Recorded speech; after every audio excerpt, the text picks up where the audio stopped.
नमस्कार दोस्तों।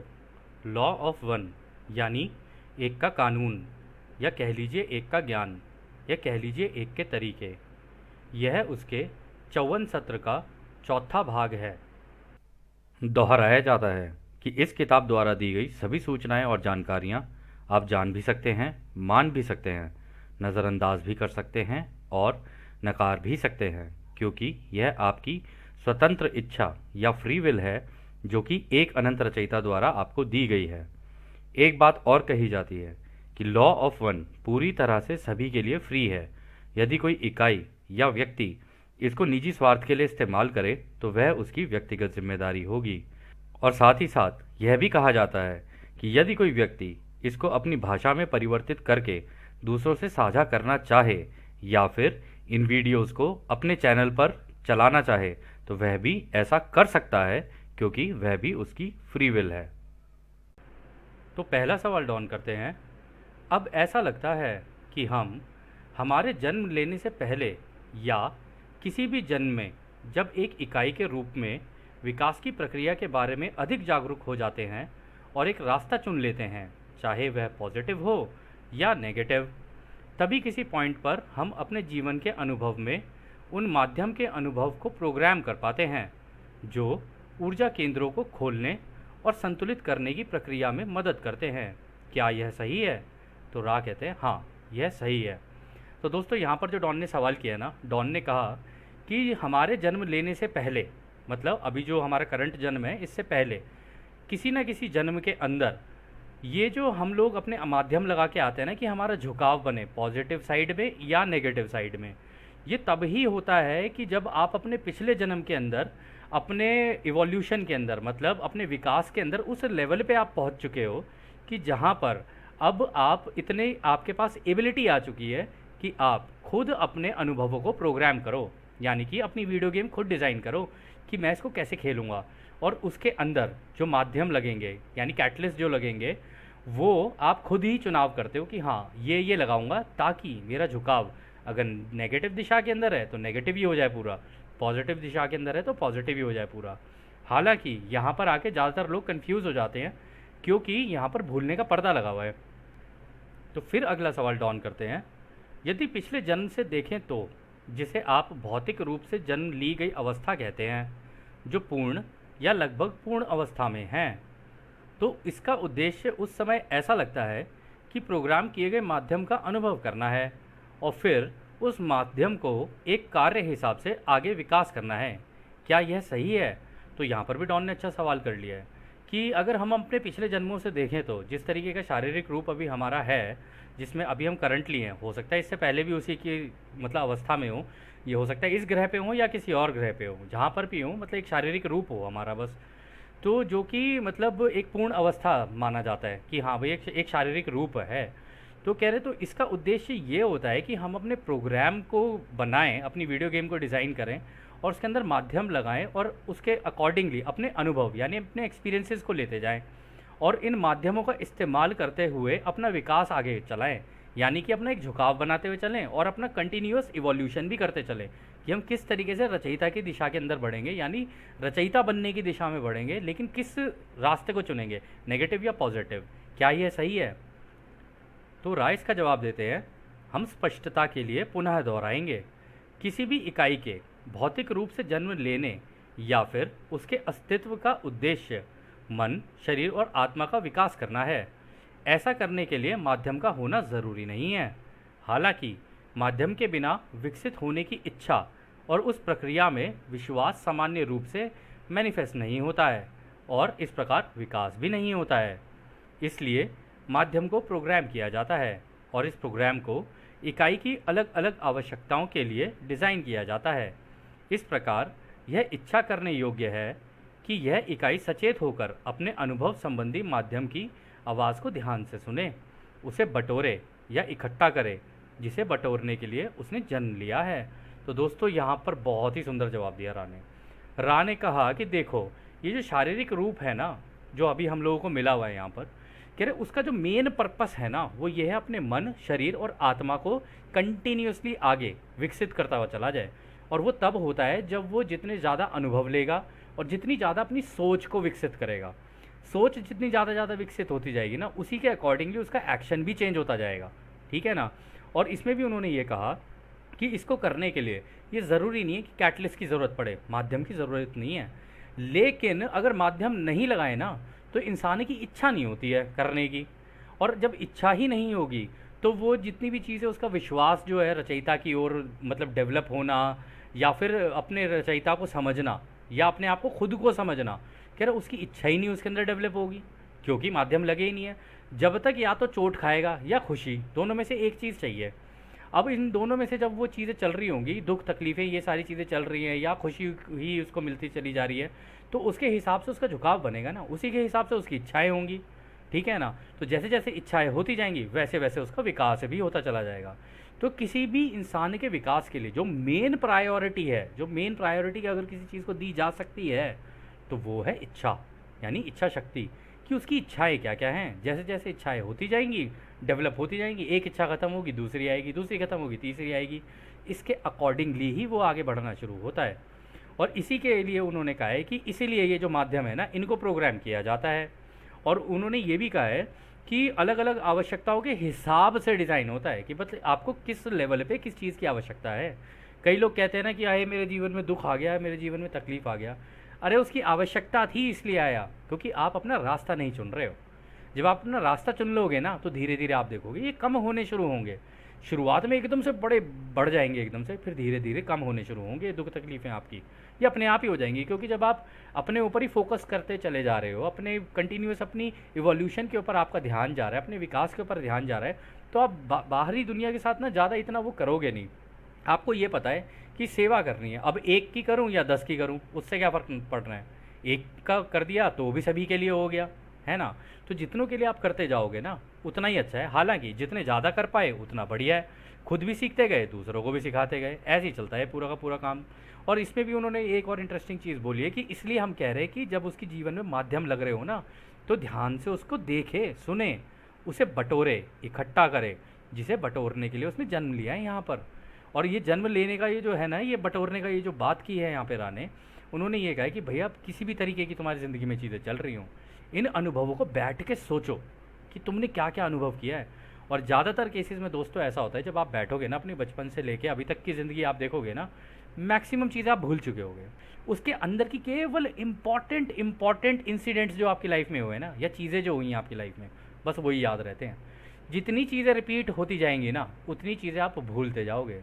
जब उस रिपीटिशन के बीच में अचानक से कुछ हो जाए ना, वो ही चीज़ें आपको याद हो रहती हैं।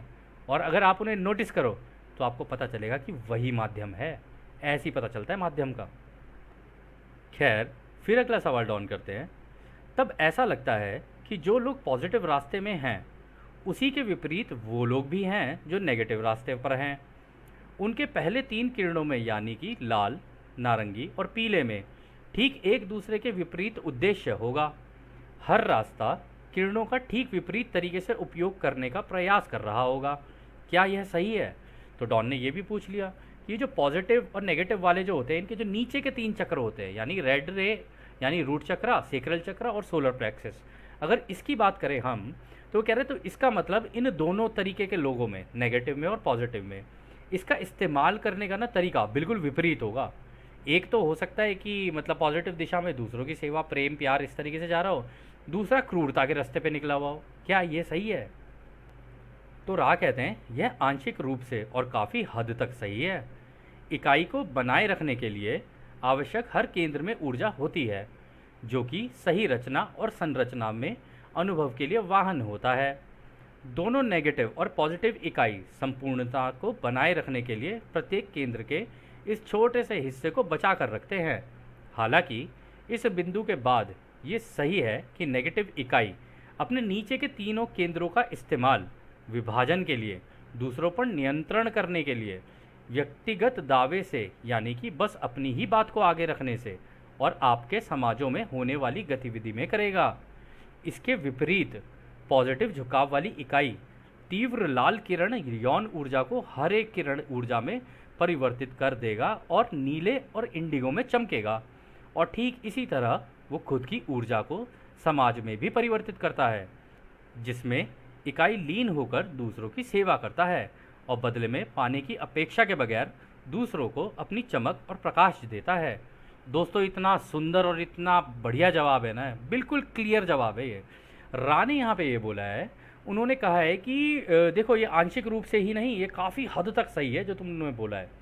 ये जो नीचे के चक्र होते हैं ना, ये तुम्हारी बॉडी के अंदर होते हैं। मतलब ये जो तुम्हारी बॉडी जो तुम्हें मिली हुई है ना, जो रचना है तुम्हारी, कह रहे ये तो केवल वाहन है। वाहन का मतलब ये तो एक डिवाइस है एक तरीके का, इससे तुम अनुभव ले रहे हो बस, और कुछ नहीं है। ये बिल्कुल ऐसा है कि जैसे तुम एक गाड़ी के अंदर बैठे हो और गाड़ी चल रही है और तुम कभी इधर देख रहे हो कभी उधर देख रहे हो, कहीं से हॉर्न की आवाज़ आ रही है कहीं से कुछ आ रही है। बिल्कुल इस तरीके का व्हीकल है ये, तुम इसका इस्तेमाल कर रहे हो अनुभव लेने के लिए। और इसमें भी उन्होंने फिर आगे कहा, दोनों नेगेटिव और पॉजिटिव जो है ना, ये इस संपूर्णता को ही बनाए रखने की कोशिश करते हैं, यानी कि शारीरिक रूप को का इस्तेमाल करने के लिए, इसका संपूर्ण इस्तेमाल करने के लिए इस्तेमाल करते हैं, और इस हिस्से को बचा कर भी रखते हैं, यानी अपने शरीर को बचाने की कोशिश भी करते हैं, दोनों के दोनों। लेकिन होता क्या है, जो नेगेटिव वाला होगा ना, वो अपने नीचे के तीनों चक्रों का इस्तेमाल विभाजन करने के लिए करेगा, दूसरों पर नियंत्रण करने के लिए करेगा, और व्यक्तिगत दावे यानी कि अपनी ही बात को आगे रखेगा वो, यानी कि हर चीज़ में वही सही है, बाकी सारे गलत हैं, वो जो कह रहा है बिल्कुल सही है। दूसरों की सुनेगा नहीं, कुछ नहीं करेगा, अपने हिसाब से सारी चीज़ें करता चला जाएगा, बिना ये सोचे समझे कि हर व्यक्ति की इच्छाएं और हर व्यक्ति की ज़रूरतें अलग हैं। वो अपनी चीज़ को दूसरों पर थोप देगा कि ऐसे ही है, अब करो, जो भी है यही है बस। और इसका इस्तेमाल वो सामाजिक गतिविधियों में भी करेगा, क्योंकि वो तो पावर में जाने की कोशिश कर रहा है, टॉप पे रहने की कोशिश कर रहा है। तो जब वो टॉप पे रहने की कोशिश करेगा ना, तो इसी का ही इस्तेमाल करेगा, क्योंकि वो जैसे ही देखेगा एक झुंड बन रहा है, उनको विभाजित करने की कोशिश करेगा। और जैसे ही वो देखेगा कि क्या कहते हैं, अगर उसका नियंत्रण खो रहा है दूसरों पे, तो फिर किसी ना किसी तरीके से अलग अलग तरीकों का इस्तेमाल करेगा दूसरों पर नियंत्रण करने के लिए, और अपनी बात करेगा कि मैंने तो ये कर दिया, मैंने तो वो कर दिया, मैंने ये कर लिया तुम्हारे लिए, मैंने वो कर दिया तुम्हारे लिए। अरे भाई कर दिया ठीक है, अपने लिए नहीं किया है क्या? सब कुछ हमारे लिए किया है क्या? अपने लिए भी तो किया होगा ना इंसान ने कुछ। कौन सा ऐसा व्यक्ति है इस धरती के ऊपर जिसने अपने लिए ना किया हो? सब करते हैं अपने लिए। और वैसे भी अगर संतुलन के हिसाब से भी देखा जाए, पॉजिटिव वाले के हिसाब से भी, तो भी 49% तो अपना करना ही है ना, गलत तो नहीं है उसके अंदर कुछ। लेकिन कोई इतना ही आगे निकल जाए कि वो अपने बारे में इतना करने लगे कि मुझे चिंता नहीं है, मैं तो अपनी चीज़ें थोप दूंगा अब दूसरों के ऊपर, देखो तुम्हें जैसे भी करना है। तो ये दर्शाता है कि हाँ, इसका नेगेटिव झुकाव है और ये जो भी कर रहा है जानबूझ के कर रहा है। अब इसके ठीक विपरीत रा ने जो पॉजिटिव वालों के बारे में बात की, उन्होंने कहा ये जो पॉजिटिव वाले होते हैं ना, इनके नीचे का जो लाल है वो उसकी यौन ऊर्जा, उस यानी कि अपनी शारीरिक ऊर्जा, यौन ऊर्जा, इन सब का इस्तेमाल उसको परिवर्तित कर देगा, वो उसको चेंज करेगा, यानी कि अपने अंदर चेंजेस लाना शुरू करेगा, और करते करते अपना हार्ट चक्र ओपन करेगा। हार्ट चक्र ओपन करने का मतलब है दूसरों के प्रति प्रेम और दया की जो भावना होती है ना, उसको ज़िंदा रखेगा। और दोस्तों सच बात है ये, आप आज की डेट में देखना, लोगों को देखो, मैक्सिमम लोग ऐसे ही हैं। हल्का सा भी किसी की कुछ हो जाए ना, मतलब स्पेशली आप थोड़ा सा ना गरीब तबके में, उससे हल्के से ऊपर तबके में, उससे मतलब, और ये पूरे वर्ल्ड के ऊपर अगर आप लगा के देखोगे ना, तब आपको समझ में आएगा। आप देखोगे आज भी लोगों में दूसरों के लिए करुणा है, कई जगह पर है, कई जगह पर लोग करुणा होने का दिखावा करते हैं, और कई जगह पर वास्तविकता में लोगों के अंदर करुणा होती है। उनसे जितना बन पाता है ना, वो दूसरों के लिए करते भी हैं। तो इस केस में जो पॉजिटिव वाला होगा ना, वो अपने आप को इस तरीके से चेंज करेगा कि वो उस लेवल पे आ जाएगा कि एक तो अपना थ्रोट चक्र, अपने गले से लोगों को इस प्रेम को समझाने की कोशिश करेगा, ठीक है, उनको बताने की कोशिश करेगा। उसका इंडिगो भी चमकेगा, वो इसीलिए क्योंकि वो मेडिटेट भी करेगा, वो करेगा तो दोनों ही तरीके से दूसरों को बताने की कोशिश करेगा ना, और अपना संतुलन भी बनाने की कोशिश करेगा। और इसके अंदर दोस्तों एक बड़ी इंपॉर्टेंट चीज़ होती है कि अगर वो ज़रूरत से ज़्यादा प्रेम में बहा तो वो असंतुलित हो जाएगा। वो असंतुलित है, क्योंकि अगर उसने ज़रूरत से ज़्यादा प्रेम में आके दूसरों के लिए किया तो लोग उसे ग्रांटेडली लेंगे। तो ऐसे में उसको कंटिन्यूसली अपना संतुलन बना के रखना चाहिए कि मैं मदद तो करूं, लेकिन इस तरीके से करूं कि ये ही मांगे मुझसे। अगर ये मुझसे नहीं मांगेंगे ना, और मैंने बिना इनके मांगे इनको दिया, तो फिर इस केस में ना इनकी आज़ादी का उल्लंघन भी हो जाएगा, और कल को ये मतलब हो सकता है कि मेरे ही हार्ट चक्र में ब्लॉकेज ला दें। वो इसलिए क्योंकि ये मेरे को सुनाना शुरू करेंगे, इधर उधर की बातें बोलना शुरू करेंगे, मेरे को ही हो सकता है कटघरे में खड़ा कर दें। तो ऐसे केस के अंदर क्या होता है ना, वो आपके हार्ट चक्र के ऊपर ब्लॉकेज लगाना शुरू कर देते हैं। तो इसलिए कहते हैं अपना संतुलन बना के रखना चाहिए, बहना नहीं चाहिए कभी भी इमोशंस के अंदर। और इसमें भी देखिए बड़ा इंपॉर्टेंट एक और चीज़ उन्होंने बोली, जब भी वो दूसरों के लिए करेगा ना, तो फिर उसके अंदर अपेक्षा भी नहीं होनी चाहिए। कि मुझे ये नहीं मिला और मुझे वो नहीं मिला और मेरे साथ ऐसा हो गया, मेरे साथ वैसा हो गया। कर दिया। पहले के लोग बोलते थे नेकी कर दरिया में डाल। तो बस वही करना चाहिए, करता जा और भूल जा, करता जा और भूल जा, बस आगे निकलता जा। तुम्हारा तो रास्ता दोस्त ये है ना कि तुम कंटिन्यूसली आगे चलते जाओ, रुको मत, निकलो आगे। खैर, फिर अगला सवाल डॉन करते हैं, क्या आप इन ऊर्जा केंद्रों में प्रवेश करने वाली ऊर्जा के बारे में बता सकते हैं? क्या आप इसके स्रोत से, इसका रास्ता, इसका रूप और इसके प्रभाव के बारे में बता सकते हैं? मुझे नहीं पता कि यह संभव है, लेकिन क्या आप ऐसा कर सकते हैं? तो रा कहते हैं यह आंशिक रूप से संभव है। तो वो यही पूछ रहे हैं कि ये जो ऊर्जा हमारे अंदर एंटर करती है किस तरीके की होती है, मतलब इसका रूप कैसा होता है, इसका जो प्रभाव है वो किस तरीके का होता है, वो थोड़ा सा बताएंगे मुझे? तो रा कहते हैं हाँ, मतलब इनिशियल लेवल पे तो हम तुम्हें बता ही सकते हैं। तो डॉन कहते हैं क्या आप ऐसा करेंगे? तो रा कहते हैं सभी ऊर्जा का स्रोत प्रेम पर स्वतंत्र इच्छा की क्रिया होती है, यानी कि प्रेम की स्वतंत्र रूप से इच्छा करने पर ये ऊर्जाएं चलती हैं। इन सभी ऊर्जा की प्रकृति रोशनी जैसी होती है। इकाई में इसके प्रवेश के दो तरीके हैं। तो दोस्तों यहाँ पर जो इन्होंने बात की ना, इन्होंने कहा कि प्रेम की जो जो होता है ना, प्रेम का इस्तेमाल तुम स्वतंत्र इच्छा से कैसे करते हो ना, उससे ये एक्टिवेट होती हैं, जितनी भी ऊर्जाएं हैं उससे शुरू होती हैं ये, और इसी के हिसाब से ये चलती हैं। जब तुम प्रेम का इस्तेमाल करके स्वतंत्र रूप से अपनी इच्छा का इस्तेमाल करोगे ना, तो ये ऑटोमेटिकली ही चलने लग जाती है, ठीक है ना। और इसकी जो एक्चुअली प्रकृति होती है ना, वो बिल्कुल रोशनी जैसी होती है, क्योंकि सब कुछ ही रोशनी का बना हुआ है, बिल्कुल ऐसे गोल्डन लाइट सी चलेगी तुम्हारे अंदर ये, ठीक है। और इसमें भी उन्होंने कहा इसके दो तरीके हैं। अब देखते हैं कि वो क्या तरीके हैं। तो सबसे पहले वो कहते हैं, सबसे पहले हमारे अंदर की रोशनी है जो हमारा ध्रुव तारा है, वो तारा जो हमें मार्गदर्शन करता है। यह सभी इकाइयों को जन्म से मिला हुआ अधिकार और सच्चा स्वभाव है। यह ऊर्जा हमारे अंदर ही रहती है। तो दोस्तों यहाँ पर उन्होंने सिंपली बोला है कि देखो, एक तो सबसे पहली बात तो ये जो रोशनी है ना, ये है वो तुम्हारा ध्रुव तारा। अब ध्रुव तारा किसको बोलते हैं? ध्रुव तारा वो होता है जिसको देख के आप जितनी भी दिशाएं हैं ना, उनका अनुमान लगाते हो कि अच्छा अगर ध्रुव तारा यहाँ पर है तो इसके ऑपोजिट डायरेक्शन में अच्छा ये वाली जगह होगी, इसके लेफ्ट में ये वाली जगह होगी, इसके राइट में ये वाली जगह होगी। तो वो कह रहे हैं कि इसी तरीके से ये ध्रुव तारा जो है ना, ये जो रोशनी है तुम्हारे अंदर की, ये तुम्हारा मार्गदर्शन करता है कि तुम्हें किस रास्ते पर जाना है और कैसे जाना है। और यही तुम्हारा सच्चा स्वभाव भी है और अधिकार भी है। और वास्तविकता में देखा जाए तो यही है। अगर ये रोशनी हमारे अंदर है तभी तो हम इतना कुछ सोच पाते हैं कि भाई हमें ऐसा करना है, हमें यहाँ जाना है, हमें ये करना है, हमें वो डिसाइड करना है। सारी चीज़ें तो उसी से चल रही हैं ना। तो फिर इसके बाद वो नेक्स्ट कहते हैं, प्रवेश का दूसरा बिंदु उत्तर तारे के विपरीत ध्रुव तारा यानी पोलर है, और इसे इस तरह देखा जा सकता है, यदि आप अपने भौतिक शरीर को चुंबकीय क्षेत्र के समान इस्तेमाल करना चाहें तो ये ऊर्जा पृथ्वी से पैरों के माध्यम से और रीढ़ के निचले वाले पॉइंट से होते हुए अंदर आती है। तो दोस्तों यहाँ पर भी उन्होंने बहुत बढ़िया बोला। उन्होंने कहा अब ये दूसरी चीज़ देखो, तुम अगर तुम अपने आप को मैग्नेट की तरह समझ लो ना कि टॉप में नॉर्थ है और नीचे साउथ है, अगर तुम ऐसे सोच के चलोगे ना, तुम मान लो अगर तुम बैठे हुए हो ना, तो ये तुम्हारे पैरों के अंदर से होते हुए चलती है ये वाली ऊर्जा। ये जो दूसरा ध्रुव तारा है तुम्हारा, यानी दूसरी ऊर्जा है, ये पैरों से होते हुए चलेगी और तुम्हारी रीढ़ के अंदर से एंटर करेगी, और जितने भी पॉइंट्स हैं यानी जितने भी चक्रास हैं उनके अंदर से होते हुए निकलेगी। ये ऐसे ही काम करती है ये। फिर वो आगे कहते हैं, वह बिंदु जहाँ से सार्वभौमिक यूनिवर्सल रोशनी की ऊर्जा प्रवेश करती हैं, वो तब तक एक सा रहता है जब तक कि यह ऊर्जा केंद्रों के माध्यम से अपनी छानने की प्रक्रिया की शुरुआत नहीं कर देती है। यानी कि यह हमारे चक्रों के अंदर से होते हुए छनते हुए जाती है।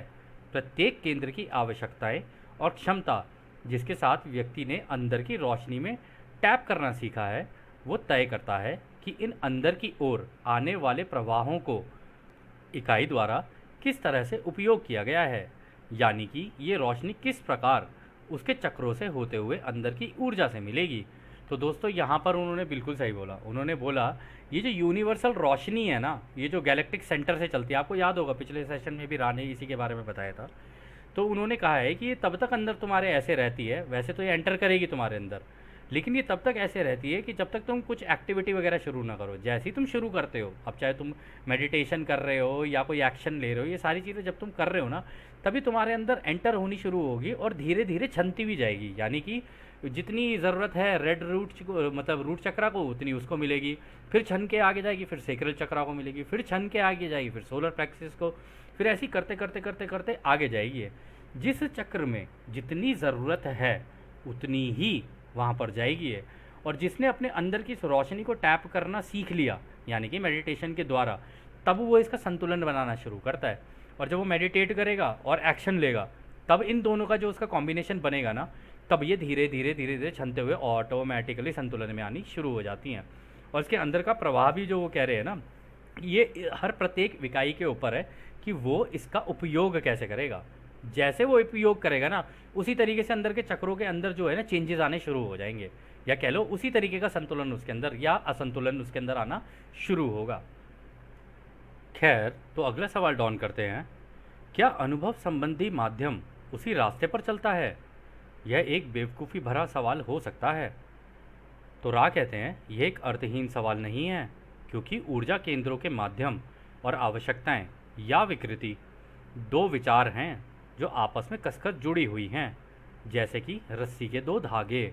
तो रा ने दोस्तों यहाँ पर भी बोल दिया, उन्होंने कहा ये देखो, तुम्हारे जितने भी माध्यम लगाए हैं ना तुम लोगों ने अपनी ज़िंदगी के अंदर, और जितनी भी तुम्हारी चीज़ें चल रही हैं, जितनी भी तुम्हारी आवश्यकताएं हैं, या फिर जितने भी तुम्हारे विभाजन भी चल रहे हैं, जिनको तुम्हें उनको ख़त्म करके एक दिशा के अंदर जाना है, तो कह रहे कि जितनी भी चीज़ें तुम्हारी चल रही हैं ना, ये दो तरीके के विचार हैं। अगर तुम देखो, अगर तुम अपने विचारों को देखोगे ना, तो तुम्हें दोनों ही चीज़ें मिल जाएंगी अपने विचार में। जो तुम सोच रहे हो उसका उल्टा सोचोगे तो वो भी तुम्हारे पास ही प्रेजेंट है। और ये दोनों आपस में कसकर जुड़े हुए हैं, रस्सी के दो धागों की तरह। जैसे रस्सी के अंदर गांठ लगती है ना, बिल्कुल वैसे के वैसे ही ये तो तुम्हें उन्हें खोल खोल कर देखना है कि भाई इसके अंदर ऐसा भी हो सकता है और ऐसा भी हो सकता है। जितना तुम दोनों दिशाओं के अंदर सोचते जाओगे ना, उतना तुम्हारा संतुलन होता जाएगा।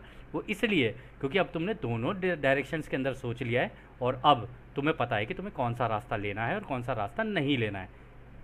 फिर अगला सवाल डॉन करते हैं, फिर आपने पिछले सत्र में बताया था कि अनुभव संबंधी माध्यम को सबसे पहले दक्षिणी ध्रुव द्वारा अनुभव किया जाता है और जिंदा रहने या अस्तित्व के संबंध में इसका आकलन किया जाता है इत्यादि।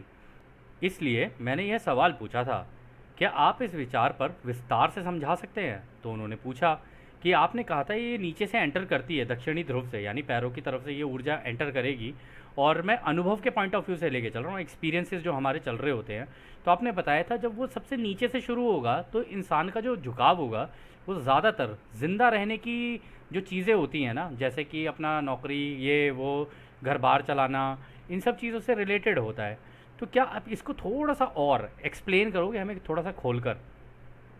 तो रा कहते हैं, हमने छानने की प्रक्रिया के बारे में बताया था, जिसके द्वारा अंदर आने वाली ऊर्जा ऊपर की ओर खिंचती है, जो कि प्रत्येक ऊर्जा केंद्र की विकृतियों और अंदर की रोशनी की जागरूकता से निकलने वाली इच्छा शक्ति या इच्छा की क्षमता के अनुसार होती है। यदि हम और स्पष्टता से बताएं तो कृपया इस सवाल को और स्पष्टता के साथ पूछिए। तो यहाँ पर दोस्तों जो रा ने जवाब दिया है ना, उन्होंने कहा कि देखो, हमने तुम्हें छन्नी के बारे में बताया कि नीचे से छनती भी आएगी, लेकिन ये पूरी की पूरी डिपेंडेंट है कि तुम कितनी ऊर्जा अपने अंदर खींचते हो, इसके ऊपर कि तुम्हारी इच्छा शक्ति कितनी स्ट्रांग है। मान लो तुम्हें किसी कार्य को करना है, कोई भी कार्य हो सकता है दूसरों की सेवा की दिशा में हो सकता है खुद की सेवा की दिशा में हो, तो तुम कितनी पावर से इस ऊर्जा को खींच रहे हो ना अपने अंदर, ये उसके ऊपर है।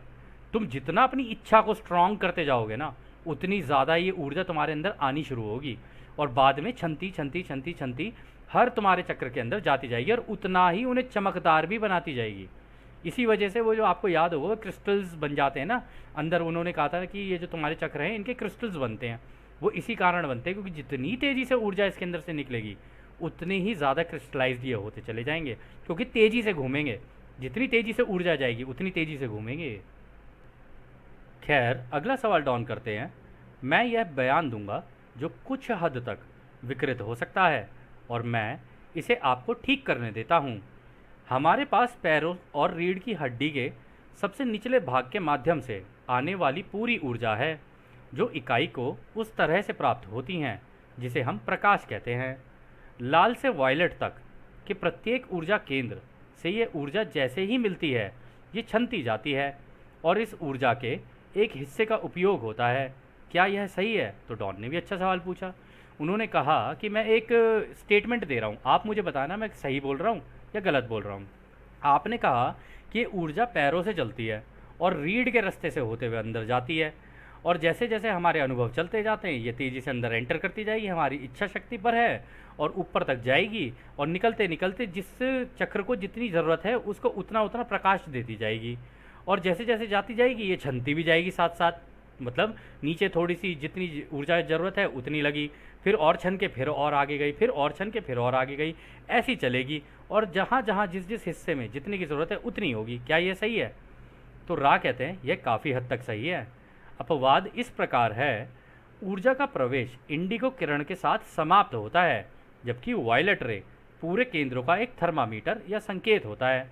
तो उन्होंने कहा कि देखो जो तुमने कहा ना बिल्कुल सही है, बस इसके अंदर एक करेक्शन है कि ये जो तुम्हारा क्राउन चक्र है ना वायलेट रे, ये तो थर्मामीटर की तरह काम करता है कि हाँ तुम्हारे ये जो चक्र है इनके अंदर संतुलन कितना आ गया है और ये कितना चमक रहा है, उसके हिसाब से जो टिंज आता है ना उससे हमें पता चल जाता है कि आपके अंदर अगली घनत्वता में जाने के लिए वो संतुलन है या नहीं है।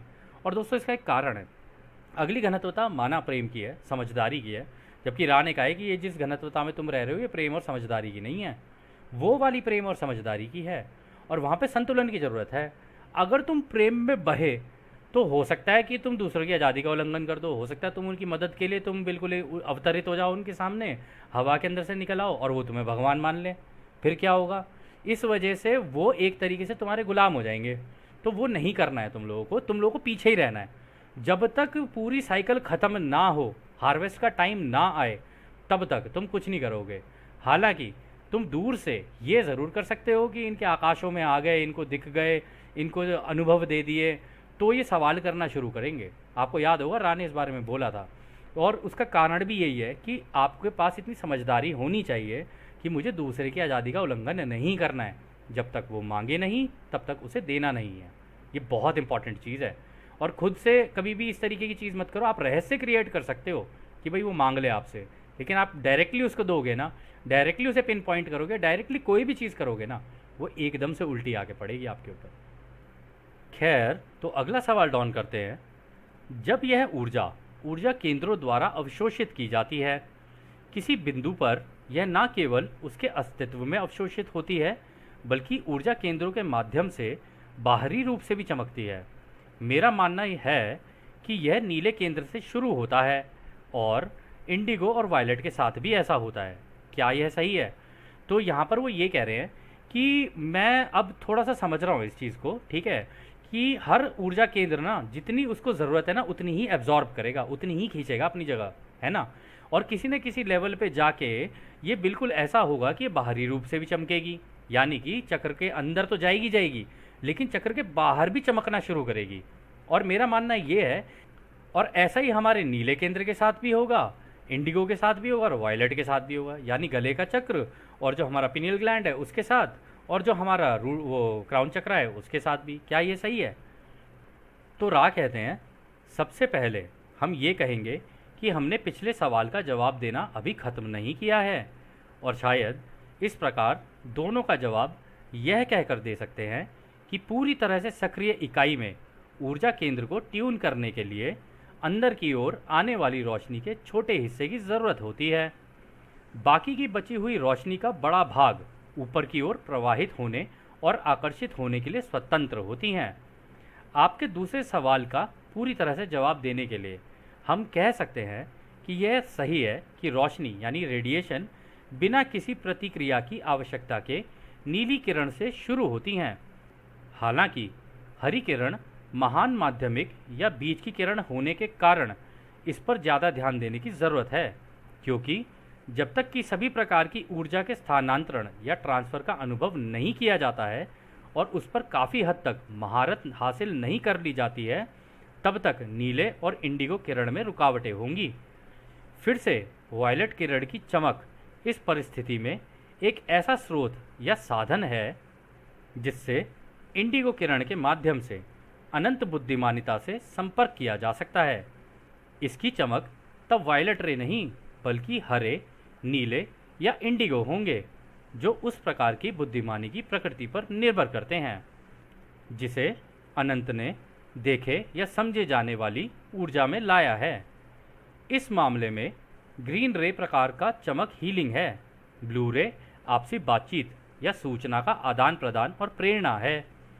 इंडिगो उस माहिर की ऊर्जा है जिसका विश्वास में अपना स्थान है, यानी कि जिसका अनंत रचयिता पर अटूट विश्वास है। तो दोस्तों, इस सवाल का जवाब 4 भागों में हम लोगों को देना पड़ेगा क्योंकि ये काफ़ी लंबा जवाब था। तो पहले हिस्से में राह कहते हैं कि देखो, हमने पहली बात तो ये बताया, हमने पहला जो जवाब दे रहे थे ना वो पूरा नहीं हुआ था, लेकिन कोई नहीं, अब हम उसका और इस सवाल का दोनों का मिलाकर तुमको जवाब देते हैं। तो वो कहते हैं कि देखो, जब ये रोशनी चलती है ना तो इसका बहुत ही छोटा सा हिस्सा होगा जो पहले तुम्हारे जो ये ऊर्जा केंद्र है ना इनको ट्यून करेगा। ट्यून यानी ये बिल्कुल ऐसा होता है दोस्तों, जैसे कि जैसे गिटार को ट्यून करते हैं, अपने किसी म्यूजिकल इंस्ट्रूमेंट को ट्यून करते हैं ना, वो बजेगा नहीं जब तक उसको प्रॉपरली ट्यून नहीं किया जाएगा कि कौन सी स्ट्रिंग या कौन सा नोट किस लेवल पे बजना चाहिए ना, या किस नोड पे बजना चाहिए, उसके तरीके से ये पहले ट्यून करेगा। सबसे पहले वो छोटी सी ऊर्जा होती है उसके लिए इस्तेमाल होती है। फिर जो बाकी की जो बची हुई रोशनी होती है ना, जो उसका बड़ा भाग होता है, यानी ये तो छोटा सा हिस्सा था, उसका मैक्सिमम पार्ट जो होगा ना वो ऊपर की ओर चलना होगा, प्रवाहित करेगा और आकर्षित होगा, और उसके लिए वो स्वतंत्र है, उसकी खुद की इच्छा है, वो रोशनी अपने हिसाब से चलेगी। लेकिन जैसे जैसे आप एक्ट करते जाओगे ना उसके अकॉर्डिंगली अपने आप को ढालती जाएगी वो। तो इसके दूसरे हिस्से में राह कहते हैं कि ये जो रोशनी है ना, ये जो इसकी रेडिएशन है, इसको रिस्पॉन्स नहीं चाहिए होता है अगर ये नीले वाले में हो, यानी गले वाले चक्र में हो। ऐसा कुछ नहीं है, ये वहाँ पर भी प्रेजेंट रहती है। लेकिन इसके अंदर इंपॉर्टेंट चीज़ ये है नोट करने वाली कि जो तुम्हारा हार्ट चक्र है ना, वहाँ की जो ऊर्जा है ना वो बहुत महान है। सबसे ज़्यादा ध्यान उसी पर ही देने की ज़रूरत होती है, क्योंकि जब तक ये एनर्जी का ट्रांसफ़र प्रॉपरली नहीं होगा ना, यानी कि अगर आपके अनुभव प्रॉपर नहीं हुए, आपने जो हार्ट चक्र है उसको भी ढंग से अनुभव अगर नहीं किया है, तो इसकी वजह से आपका ये जो थ्रोट चक्र है और ये जो आपका इंडिगो है ना, इसमें भी रुकावटें आ सकती हैं। उसका कारण ये है दोस्तों कि बेशक हो सकता है आप मुंह से कुछ भी बोल दो, ठीक है, मतलब आप सोच नहीं रहे हो कि भाई सामने वाला क्या सोच रहा है क्या नहीं सोच रहा, आप मुंह से बस बोले जा रहे हो। लेकिन जब तक आप दिल के चक्र को प्रॉपरली टटोल नहीं लोगे ना, जब तक आप अपने खुद के दिल के अंदर नहीं झांक लोगे, तब तक आप बिना सोचे समझे सामने वाले को कुछ भी मतलब कहने से पहले आप सोचोगे, मतलब जब आपके अंदर ये दिल का चक्र आपका प्रॉपरली अगर एक्टिवेट हो जाएगा ना, तो आप सामने वाले को बोलने से पहले सोचोगे कि कहीं मैं सामने वाले की ईगो या फिर सामने वाले के दिल को ठेस तो नहीं पहुंचा रहा हूँ या पहुंचा रही हूँ। जब आप ऐसे करने लगते हो ना, तब आप अपने ऊपर टोटल कंट्रोल लेना शुरू करते हो, और जब वो कंट्रोल आने लग जाता है ना, तभी आपका ये जो गले वाला चक्र है ये और आपका इंडिगो चक्र है ना, इनके अंदर एक्टिविटी होनी शुरू होती है। इसका मतलब अब आपके ऊपर अपने ऊपर कंट्रोल आ रहा है।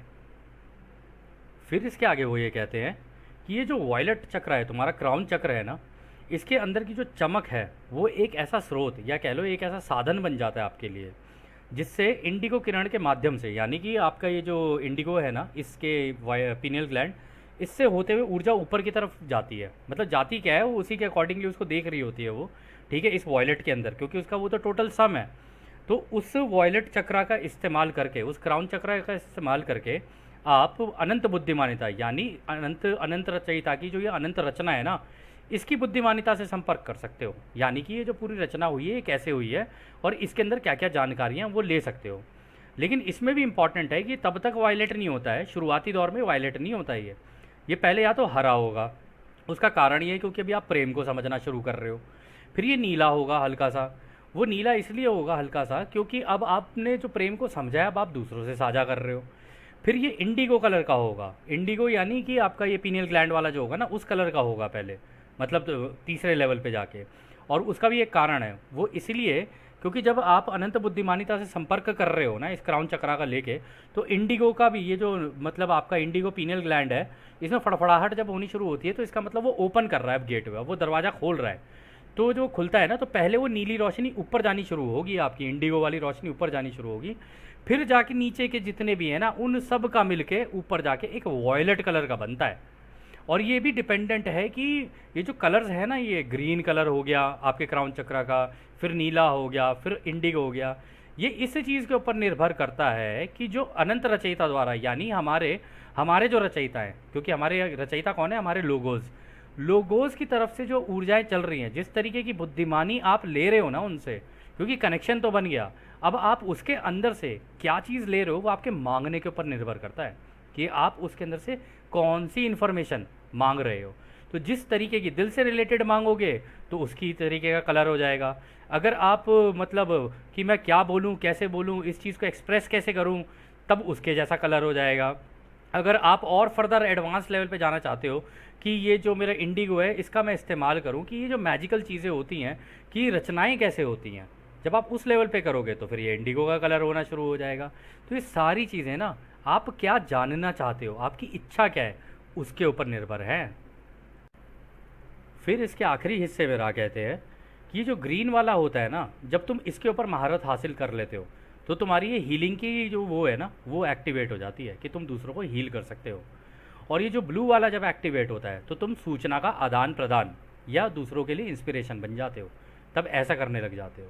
और जब ये इंडिगो वाला जब होता है ना, तो ये तब होता है जब आपको रचयिता का पूरा पता चल गया कि ओ ये है रचयिता, ऐसे रचना होती है, इस तरीके ये है रचयिता की असली सोच। जब आप वो जान लेते हो ना, तब आपका रचयिता के ऊपर यानी क्रिएटर के ऊपर अटूट विश्वास हो जाता है। वो इसलिए क्योंकि अब आप रचयिता को जान चुके हो और खुद को भी जान चुके हो कि रचयिता की रचना में मैं क्या हूँ और रचयिता कौन है। और अंत में आपको जाके पता चलेगा कि आप ही रचयिता हो। जहाँ जहाँ देखते जाओगे ना, आप ही रचना करे चले जा रहे हो। लेकिन ये डिज़ाइन इस तरीके से है कि ये सब कुछ रचयिता ने बिल्कुल अपने जैसा आपको बना के भेजा हुआ है। मतलब उसने अपनी सारी चीज़ें आपके अंदर डाल रखी हैं। अब ये आपके ऊपर है कि आप इसका इस्तेमाल कैसे करोगे। खैर, तो अगला सवाल डाउन करते हैं। क्या होगा यदि एक इकाई ध्यान की अवस्था में अपने इंडिगो केंद्र में एक एहसास का अनुभव करता है, तो वह क्या महसूस कर रहा है। तो रा कहते हैं यह इस कार्य की अंतिम पूरा सवाल होगा। वह जो इस सक्रियता को महसूस करता है वह उस ऊर्जा केंद्र में अंतः प्रवाह का अनुभव कर रहा है, जिसका उपयोग या तो इस ऊर्जा केंद्र को खोलने या सक्रिय करने के लिए किया जा सकता है, या इसमें ट्यूनिंग हो रही है ताकि ये अन्य ऊर्जा केंद्रों से हार्मोनिक्स या एक लय में आ जाए, या फिर अनंत बुद्धिमानिता में प्रवेश के द्वार को सक्रिय करता है। तो इसमें दोस्तों ये पहला पार्ट जो रा ने बोला ना, तो आप लोग जैसे हम लोग बोलते हैं ना कि इसके अंदर फड़फड़ाहट होने लग जाती है और एक अजीब सा एक एहसास सा होता है इसके अंदर, तब वो ऊर्जा ना इतनी तेज़ी से इसके अंदर से प्रवाहित हो रही होती है कि ये या तो ऊर्जा केंद्र को खोलने के लिए होगा, मतलब कि ये आपका जो बैठा हुआ था ना, सबड्यूड था, ये दबा हुआ था, अभी या तो इसको खोलने की प्रक्रिया चल रही है या इसको प्रॉपरली एक्टिवेट करने की प्रक्रिया चल रही है। अगर ये खुल गया है तो फिर ये एक्टिवेशन में जाएगा, या फिर इसकी ट्यूनिंग चल रही होगी नीचे के चक्रों के साथ कि भाई ये आपके नीचे के चक्रों के साथ पूरा हारमनी में आ जाए। और जब ये उस हारमनी में आ जाएगा ना, तब वो अनंत बुद्धिमानिता का जो प्रवेश द्वार है ना, उसको एक्टिवेट करने की कोशिश करेगा, यानी कि उस दरवाजे को खोलने की कोशिश करेगा, जिससे आप अनंत रचयिता की अनंत बुद्धिमानिता से यानी इस इन्फिनिटी से कनेक्ट करते हो। और दोस्तों हम जब भी बोलते हैं ना इन्फिनिटी यानी अनंत रचयिता की अनंत बुद्धिमानिता, यानी कि जितनी भी जानकारियाँ इस ब्रह्मांड की है ना, इंक्लूडिंग रचयिता की जानकारियाँ, उन सब के अंदर आप टैप करने की कोशिश करते हो उस टाइम पे। फिर आगे रहा कहते हैं हम एकदम सही सही नहीं बता सकते हैं, क्योंकि इन 3 कार्यों में से प्रत्येक का अनुभव उस इकाई द्वारा किया जाता है जो इस भौतिक जटिल विकृति को महसूस करती है, यानी कि सभी में इसके अनुभव अलग अलग होते हैं। क्या कार्ला को छोड़ने से पहले कोई छोटा सवाल है। तो यहाँ पर भी उन्होंने बोला कि भाई देखो, ये भी हर व्यक्ति के साथ अलग अलग हो सकते हैं। अब हमारे केस में दोस्तों हो सकता है कि ये फड़फड़ाहट वाला हुआ हो, आपके केस में कुछ और हो सकता है, किसी के केस में कुछ और हो सकता है। तो कहते हैं वो तो उस व्यक्ति के जो ये शारीरिक रूप है ना, इसकी जटिल जो जिस तरीके से बना हुआ है ना, उसके ऊपर डिपेंड करता है कि ये उसके अंदर किस तरीके से काम करेगी। लेकिन अनुभव यही 3-4 तरीके के होंगे आपको, मतलब यही इन 3-4 में से कोई प्रक्रिया चल रही होगी आपके अंदर। फिर आखिरी सवाल डाउन करते हैं। मैं सिर्फ यह पूछूंगा कि क्या कुछ ऐसा है जिसे हम कार्ला को अधिक आरामदायक बनाने के लिए या संपर्क को बेहतर बनाने के लिए कर सकते हैं। तो रा कहते हैं कृपया कार्ला की गर्दन को सहारा देने की आवश्यकता के बारे में जागरूक रहें। सब ठीक है, हम रा हैं, हम आपको, हमारे दोस्तों को एक अनंत रचयिता के प्रेम और रोशनी में छोड़ते हैं। इसलिए एक अनंत रचयिता की शक्ति और शांति में आनंदित होते हुए आगे बढ़ें। आडने। तो दोस्तों यह सत्र भी अब यहीं समाप्त होता है, और जैसा कि रा ने अभी कहा, अब हम भी आपको उस एक अनंत रचयिता के प्रेम, उसकी रोशनी, उसकी शक्ति और उसकी शांति में छोड़कर चलते हैं। आदने हमारे दोस्तों, आदने वासु। धन्यवाद।